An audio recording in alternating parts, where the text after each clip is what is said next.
Cet épisode commence avec Raymond qui avoue à Josefina qu'il a même changé de nom pour ne pas être retrouvé. Il exprime toute la douleur et la peur qui l'ont poussé à disparaître de la vie de ses proches, à renoncer à son identité dans l'espoir d'échapper à son passé.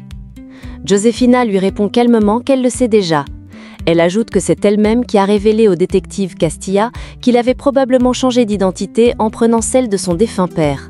Elle savait qu'il finirait par refaire surface un jour et avait suivi les indices jusqu'à lui. Elle lui demande alors de l'accompagner à la maison pour poursuivre cette conversation dans un cadre plus intime, en famille. Raymond hésite. Il dit qu'il ne veut pas leur infliger encore plus de souffrance. Josefina lui répond alors avec gravité qu'il n'a pas idée du nombre de larmes que ses filles ont versées pour lui pendant toutes ces années. Elle lui explique que son absence les a détruites, qu'elles ont grandi avec ce vide et qu'il est temps de réparer. Malgré ses doutes, Raymond reste réticent, d'autant plus que Felipe ne l'a toujours pas accepté et que leur relation est encore très tendue. Mais Josefina insiste, le suppliant de revenir auprès de sa famille, de ses filles, de cette maison où il a toujours eu sa place.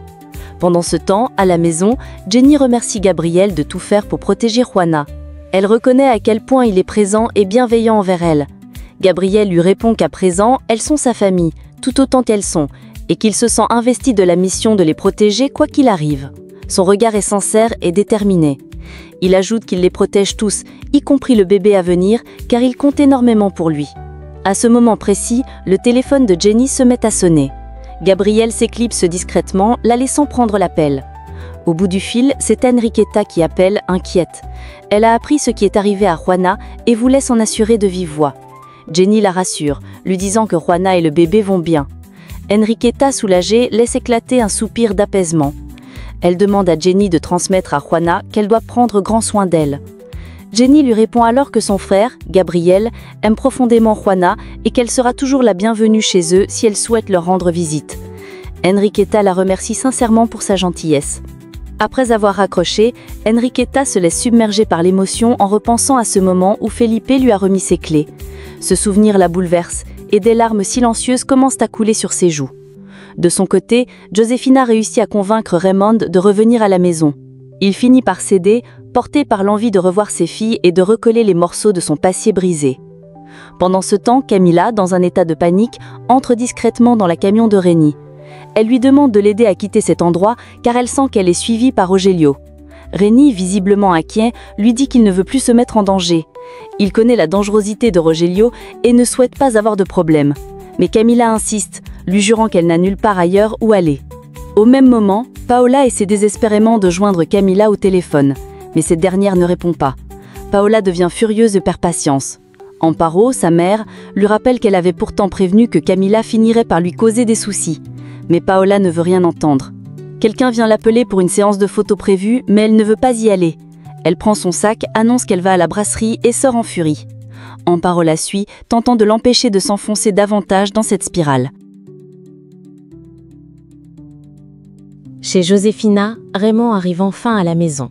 Ses filles l'accueillent avec émotion, le cœur débordant de joie. Jenny et les autres sont ravis de le retrouver. Josefina, le cœur battant, lui souhaite la bienvenue dans sa maison où il vivra désormais. Raymond, encore troublé, confie qu'il n'est pas certain que ce soit une bonne idée, mais Jenny lui assure que si. Josefina l'informe qu'il dormira dans la chambre de Felipe. Raymond, surpris, demande alors où dormira Felipe. Josefina lui répond simplement de ne pas s'en inquiéter. Elle part ensuite en cuisine pour préparer le repas, tandis que les filles de Raymond se blottissent contre lui, pleines d'émotion et de bonheur. Pendant ce temps, Camila confronte les criminels qu'elle avait engagés. Elle leur reproche de ne pas avoir bien exécuté le travail, mais eux exigent quand même le reste de leur paiement, affirmant que ce n'est pas de leur faute. Camila leur dit que tout cela avait été orchestré contre Paola. L'un des hommes devient agressif, la menace et lui promet des représailles si elle ne paie pas. Camila, à bout de ressources, leur tend le bracelet de Paola, précisant que ce bijou vaut beaucoup plus que ce qu'elle leur doit. Les hommes prennent le bracelet et s'en vont, satisfaits. Pendant ce temps, Paola crie le nom de Camila à la brasserie, désespérée. Amparo, affolée, va chercher de l'aide auprès de Manuel. Elle lui explique que Paola devient folle, que son comportement est inquiétant. Manuel fait asseoir sa mère en larmes et essaye de la calmer. De leur côté, Carlos et Gabriel soupçonnent Rogelio et Paola d'être les auteurs des malheurs qui s'abattent sur Juana et Gabriel, mais ils n'ont aucune preuve concrète. Carlos souligne que Rogelio est un homme sans limite et que leur père l'avait toujours surveillé de près. Gabriel, de son côté, confie à Carlos qu'il a demandé à vivre avec Juana. Il ressent le besoin d'être proche d'elle pour mieux la protéger. Il conseille également à son oncle de ne pas perdre de temps et de prendre des risques pour celle qu'il aime. Il l'exhorte à déclarer ses sentiments à Enriqueta avant qu'il ne soit trop tard. Chez Paola, Tania confie à ses collègues que son patron, Gabriel, lui a demandé d'être ses yeux et ses oreilles dans cette maison. De son côté, Enriqueta aperçoit Paola qui semble chercher Camila en vain. Elle lui demande ce qui se passe. Paola répond qu'elle est à la recherche de Camila. Manuel tente de stopper sa sœur dont le comportement devient de plus en plus incontrôlable. Paola demande à Enriqueta où est Gabriel. Cette dernière lui répond qu'il est avec Juana, qui a eu un accident. Paola, froide, demande si elle est morte. Enriqueta lui répond que non, elle est hospitalisée. Carlos les rejoint. Paola l'interpelle en lui reprochant de lui avoir toujours fait croire qu'elle était comme une sœur pour lui. Elle lui reproche maintenant son hypocrisie, car il défend la relation entre Juana et Gabriel. Elle finit par exploser en disant qu'elle en a assez de Juana Bravo et qu'elle espère qu'elle mourra ou au moins qu'elle perdra son bébé. Puis, furieuse, elle sort du bureau en claquant la porte. Pendant ce temps, Tania appelle Gabriel pour l'avertir qu'elle a entendu une conversation entre Manuel et Amparo à propos de Paola. Selon eux, Paola aurait voulu provoquer la mort de Juana. Gabriel est choqué. Il demande aussitôt où se trouve Paola en ce moment. Chez Josefina, Raymond va dans la chambre de Juana pour la soutenir dans ses moments difficiles. Il veut être là pour elle malgré le temps perdu. Gabriel, quant à lui, appelle Juana pour prendre de ses nouvelles. Elle répond qu'elle va bien et qu'elle est très heureuse, car son grand-père est enfin de retour. Gabriel lui demande de ne pas sortir de la maison et de ne pas laisser Paola s'approcher d'elle. Il est convaincu qu'elle est derrière ce qui est arrivé. Juana lui promet qu'ils en parleront plus tard. Il raccroche. On frappe alors à la porte. Juana demande à Margarita d'aller vérifier qui c'est avant d'ouvrir. Margarita s'exécute et découvre que c'est Daniela qui vient rendre visite à son amie. Juana est heureuse de la voir. Daniela s'excuse d'avoir été dure avec elle. David est aussi présent, venu rendre visite à Juana. De son côté, Josefina apporte à manger à Felipe dans son garage. Elle lui annonce que son père est de retour et qu'il s'est installé chez eux. Felipe est bouleversé. Il n'accepte pas que Raymond revienne vivre sous le même toit. Il est même furieux d'apprendre que son père va occuper sa chambre. Il décide alors de transformer son bureau en chambre personnelle. Josefina lui demande s'il ne vit plus chez Enriqueta. Felipe répond qu'ils ont rompu. Il rappelle à sa mère à quel point elle a souffert lorsque Raymond les avait abandonnés. Il refuse de manger, disant qu'il n'a pas faim. Pendant ce temps, Yadira et deux voisines viennent voir Juana. Jenny leur dit qu'elle se repose. Avant de partir, Yadira glisse à Jenny que Salvador lui appartient désormais. Au même moment, Raymond confie à Margarita que la seule chose qu'il souhaite désormais, c'est retrouver la paix avec Felipe. Il sait que ce ne sera pas facile, mais il veut reconstruire. Il lui dit qu'à présent, elle est sa famille, et elle le serre dans ses bras en larmes. De son côté, Josefina annonce à Memo que Raymond va vivre avec eux. Il trouve que c'est une bonne idée. Josefina, émue, lui avoue qu'elle est très inquiète pour Felipe. Memo la console tendrement et elle le remercie d'être toujours là pour elle. Gabriel, de son côté, fait la promesse à son fils qu'il prendra soin de lui, quoi qu'il arrive. Pendant ce temps, Camilla remercie Rénie pour son aide, mais lui, fatigué et stressé, lui demande de le laisser tranquille. Il ne veut pas prendre plus de risques. À la brasserie, Carlos raconte à Gabriel comment Paola est arrivée furieuse, criant qu'elle souhaitait la mort de Juana. Gabriel, hors de lui, dit qu'il est désormais évident que c'est elle qui a voulu tuer Juana. Pendant ce temps, Paola se trouve à sa séance photo. Elle est odieuse avec Luciano et les photographes. Son visage est figé dans une rage froide. L'ambiance est lourde et tout le monde sent que quelque chose va exploser.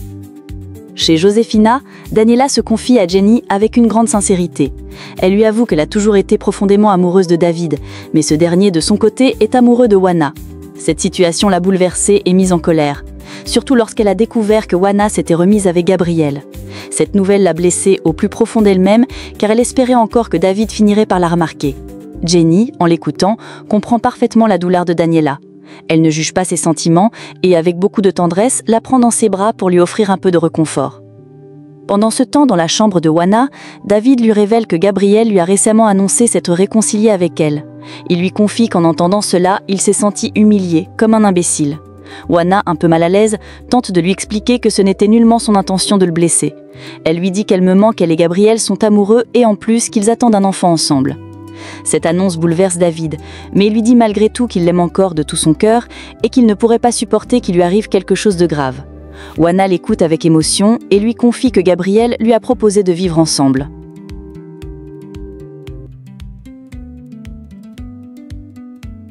Curieux, David lui demande ce qu'elle a répondu.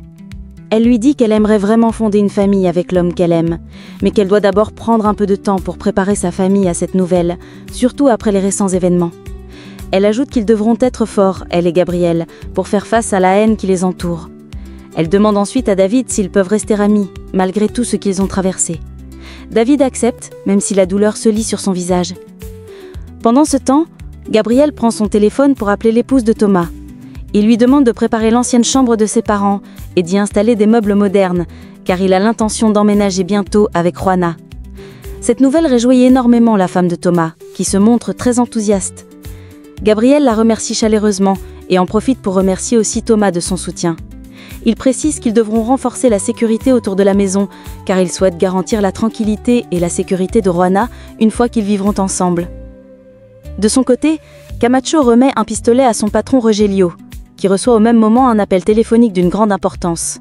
Le ton sérieux de la conversation laisse présager qu'un nouveau plan est en cours. Chez Josefina, Daniela confie à Jenny et Margarita qu'elle n'aurait pas supporté que quelque chose arrive à Juana. L'idée même qu'elle aurait pu la perdre l'a profondément touchée. Peu après, David sort de la chambre de Juana. Il paraît pensif mais reste silencieux. Il repart avec Daniela, chacun plongé dans ses pensées. Dans une autre pièce, Josefina est en train d'aménager la chambre de Raymond. Celui-ci, encore ému d'avoir retrouvé sa place au sein de la famille, la remercie sincèrement de l'avoir accepté à nouveau chez elle. Il veut savoir ce que cela signifie pour leur relation. Josefina, sans détour, lui répond que cela signifie qu'elle lui a pardonné.